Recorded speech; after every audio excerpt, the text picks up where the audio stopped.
Has Miami turned the corner under Mario Cristobal?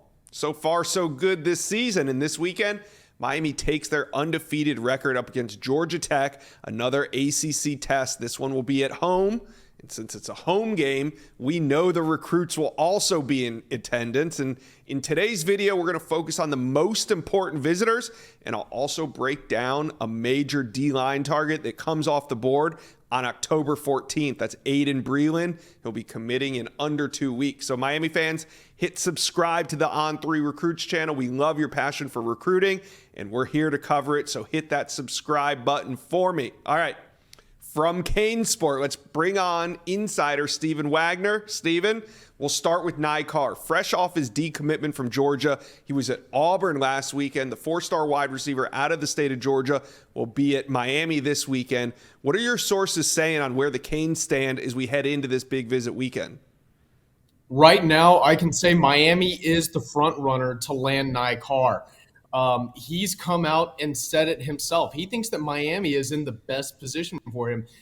He's really been gravitating toward Mario Cristobal and receivers coach Kevin Beard and just kind of the success that Miami's been having so far this season, especially on the offensive end. You look at what Shannon Dawson, Miami's offensive coordinator, has done in his first year in just a few months, really, in Coral Gables, and it's resonated with Nye in a really, really big way. And he thinks that there could be a future for him in Coral Gables. Now, this is actually going to be his first trip to Miami, and this is going to be his first time meeting some of Miami's coaches in person.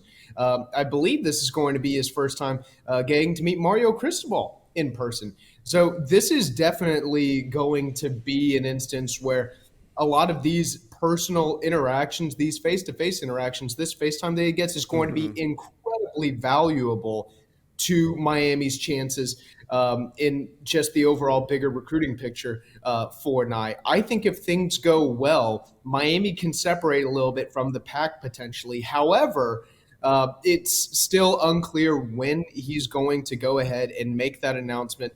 Right now, it kind of seems that it's going to be sort of more of a feel of the moment type of thing as opposed to him looking at and setting a specific date. So when you say Miami separates themselves from the pack, who's the pack consist of? I think Georgia is definitely in there. I think Florida State is definitely in there. I think Florida is definitely in there as well. And I know that Auburn feels that they have a chance with him as well. And so those are kind of, the big schools. I'd say they're kind of like also in the mix for him at the moment. But I really do believe right now that Miami is in the best position for him. I had a chance to talk to some sources shortly after he decommitted, and they even said that they were a little bit surprised by, just how he felt about Miami and, how he really was gravitating toward the Canes. And it's seemed like things have really gone in a positive direction for Miami ever since he decommitted from Georgia. And I think Miami's going to look to build on that in a big way with a good visit this weekend. All right. Well, Nye Carr was at Auburn last weekend. He's going to be at Miami this weekend. So was Zaquan Patterson. Zaquan Patterson, big-time safety commitment for the Canes, visited Auburn last weekend. So, Stephen, is there any – it's a good sign he's back on campus. Is there any concern for Canes fans right now over Zaquan's commitment?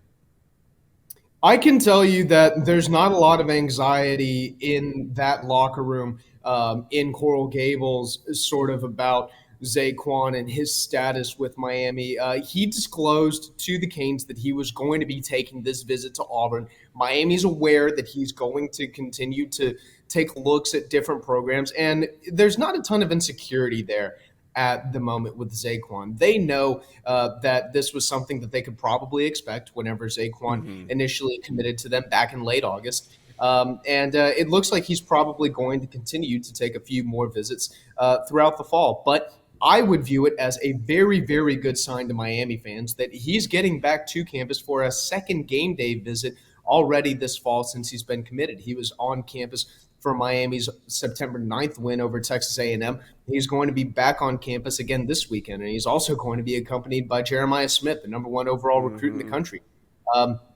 So I really don't think that there's a ton of reason for concern or worry from Miami fans, especially because Auburn really wasn't one of those really top end contenders for him just before he committed. Now, that's not to say Auburn's out of the race by any means, but when you sort of look at those schools that were really in the mix for Zaquan right before he committed, I mean, it was effectively Michigan, Florida State, and Miami.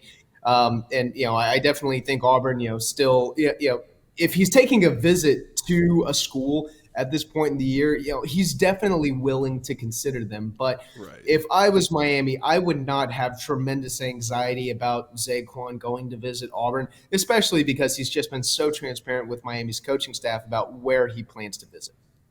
All right. So he'll be on the sidelines on Saturday. It's always great to have some of these commits mixed in with the uncommitted prospects. Who are some of the more vocal recruiters currently on Miami's commitment list? Yeah, right now, I would say that Judd Anderson, Miami's quarterback, has good been one. a very vocal recruiter. He's a guy who, unless you avidly follow quarterbacks in the 2024 class, maybe he's a guy who slipped under your radar a little bit, but he is very actively going out and trying to recruit, trying to pursue other targets. And remember, Judd's a Georgia guy himself. He's from the Peach State.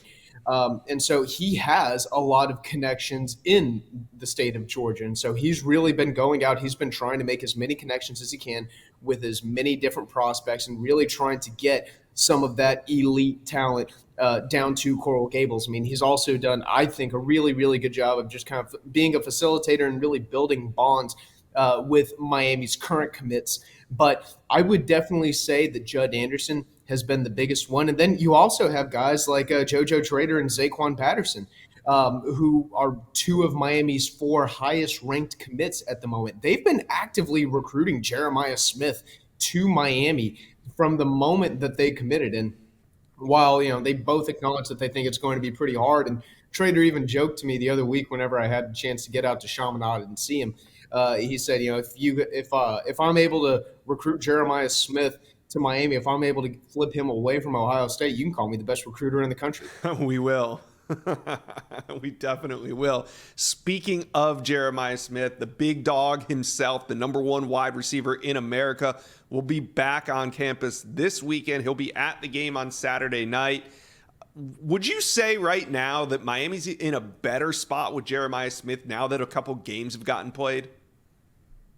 I would definitely say that because we knew going into the year that Miami's on-field success was going to have direct correlation to their chances with Jeremiah Smith.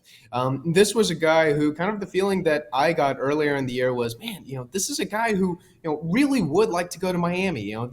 Miami had their chance with him. They had I think that there was a point where they had a really good shot with him before he committed to Ohio State. But after seeing the way that Miami played last year, a 5-7 season, a catastrophe offensively, and just really these all-around struggles. I mean, it's hard not to blame a guy like Jeremiah Smith for choosing Ohio State, who's been a wide receiver factory and who has, really had a tremendous amount of offensive success since Ryan Day took over as the program's head coach. But I think that with the success that Miami has already had this season, with the addition of Kevin Beard, who has been a very good recruiter so far this season, and he's done a really tremendous job in building bonds with some of these 2024 receiver prospects. You look at guys like Chance Robinson, JoJo Trader, and then you even go down to the 2025 and 26 classes with four-star prospects like Wayden Charles and Malachi Toney, who have already committed. All of them are raving about Kevin Beard. They really love Kevin Beard. Jeremiah Smith likes Kevin Beard a lot too. You're even seeing some guys on Twitter changing their profile pics to pictures of Kevin Beard sitting in a chair on the phone recruiting. And I really do think that if Miami can put together a really solid game this weekend, and if Miami can continue to build on that recruiting momentum, and they're able to get to the threshold where they're at 9, 10, or even more wins than that, then all of a sudden I think there's a very good chance that things become kind of interesting and intriguing by the time that we get to December. Because I know we still have almost 3 full months until December. This recruitment is far from over. Yeah, it certainly feels that way. And, we'll be checking out Kane Sport all weekend for some of these recruiting updates.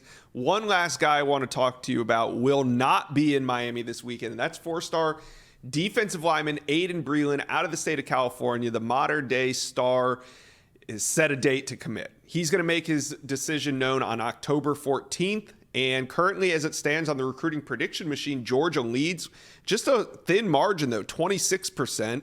Then you got Oregon with 20% and Miami with 14%. So, Stephen, do you agree with where the RPM sits right now? Man, it has been so difficult for me to gauge kind of my agreement, my confidence level in the RPM with where it sits, just because this recruitment has shifted so much and so drastically over the past few weeks. I can tell you that Miami is definitely in this mix, and I do think Miami will have a really good chance to land Aiden Breland. This is a guy Mario Cristobal has been recruiting literally since he was in the 7th grade, back whenever he was still at Oregon. And Dan Lanning, to his credit, he's taken over the reins at Oregon, and he's picked up exactly where Mario Cristobal left off with Aiden Breland. We know that Breland had the chance to get out to Georgia the other weekend, and so far he hasn't taken a game visit to Miami. Not sure if that's going to change or not right now. It doesn't, or this fall, I should say. Right now, it doesn't look like he's going to end up visiting Miami before he makes a decision.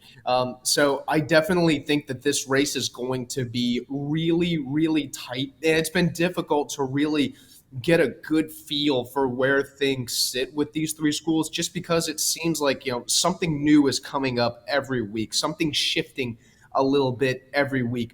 And so my ultimate takeaway is, man, this race is really tight.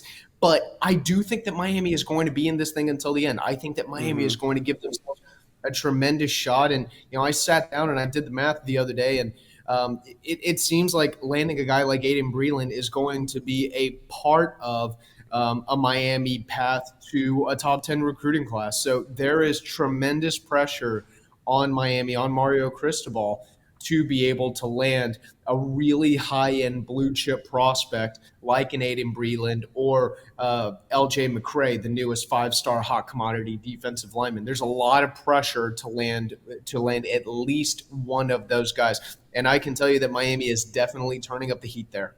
Yeah, I would not count out the Canes down the stretch. Still just under 2 weeks to go on that one. We'll keep you guys updated. But this weekend, Kane's got another big recruiting weekend. So Stephen Wagner with Kane Sport, thank you for dropping by the Inside Scoop today. Anytime, Josh. Appreciate it. Thank you for watching. If you enjoyed that content, be sure to subscribe to the On3 Recruits channel. We have a new page dedicated only to recruiting. Go ahead and hit that subscribe button right now.